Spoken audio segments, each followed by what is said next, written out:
ઉત્તરાખંડની જેમ ગુજરાતમાં પણ યુનિફોર્મ સિવિલ કોડ લાગુ કરવા માટે આજે મુખ્યમંત્રી શ્રી દ્વારા એક કમિટીની રચના કરવામાં આવી છે। ત્યારે ગુજરાતમાં 15% આદિવાસી સમાજ વસે છે। 1,45,00,000 જેટલી અહીંની વસ્તી આદિવાસી સમાજની છે, છતાં આ કમિટીમાં એક પણ સભ્ય, એક પણ પ્રતિનિધિ આદિવાસીના સમાવેશ કરવામાં નથી આવ્યો, જે બતાવે છે કે આ સરકાર આદિવાસી વિરોધીની પોતાની છબી ધરાવે છે। સાથે સાથે યુનિફોર્મ સિવિલ કોડ લાગુ થવાથી જે આદિવાસીઓના આદિ અનાદિ કાળથી જે પરંપરાઓ, જે રીત રિવાજો, જે રૂઢિઓ ચાલી આવે છે, જે છીનવાઈ જશે। આજે પણ અમારા સમાજમાં કોઈ પણ દીકરા દીકરી પુખ્ત વયના ભાગી જાય છે, સમાજનો પંચ બેહીને એને માન્યતા મળે છે।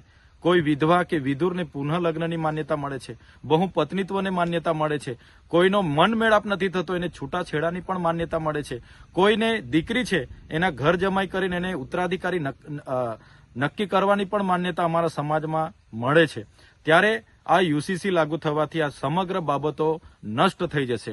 આજે અમને જે મૌલિક અધિકારો મળ્યા છે, સંવિધાનિક અધિકારો મળ્યા છે, જેમ કે આર્ટિકલ 344 હોય, પેસા એક્ટ 1996 હોય, 73 એની વાત હોય, 5મી અનુસૂચિની વાત હોય, કે જે પણ અમને અધિકારો મળ્યા છે, યુસીસી લાગુ થવાથી એ પણ અમારા નષ્ટ થઈ જશે।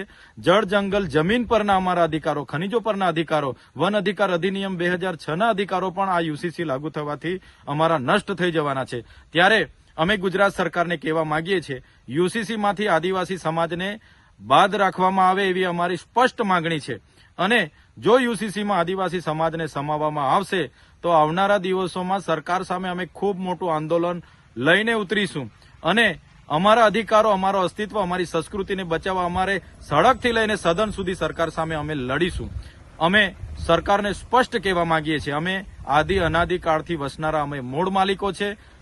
સમાનતાની મોટી મોટી વાતો કરનારી આ તમારી સરકારોએ આજ દિન સુધી આદિવાસીઓને ન્યાય નથી આપ્યો। આજે અમારી 15% વસ્તી છે, અમારે ન્યાય પ્રણાલિકામાં 15 જજીસ નથી, યુનિવર્સિટીઓમાં 15 કુલપતિ નથી, કોર્પોરેટ જગતમાં 15 ઉદ્યોગપતિઓ નથી, સેક્રેટરી સચિવાલયમાં 15 અમારા સચિવો નથી। અને દરેક ક્ષેત્ર તમે જોઈ લો, કોઈ પણ ક્ષેત્રમાં આદિવાસીઓને આજે પણ સમાનતા આપવામાં નથી આવી। આજે પણ અમારી સાથે રોટી બેટીના વ્યવહારો સુધી આ વિસ્તારોમાં નથી થતા। ત્યારે કયા સમાનતાની વાતો કરવામાં આવે છે? એટલે અમે યુનિફોર્મ સિવિલ કોડનો સખત વિરોધ કરીએ છીએ। આવનારા દિવસોમાં ગુજરાતનો તમામ આદિવાસી સમુદાય રોડ પર પણ ઉતરશે અને વિધાનસભાનો પણ ઘેરાવો કરશે। જો સરકાર યુસીસીમાં આદિવાસીઓનો સમાવેશ કરશે તો આવનારા દિવસોમાં સમગ્ર ગુજરાતનો આદિવાસી સમાજ રોડ પર હશે, એ અમે જણાવી દઈએ છીએ।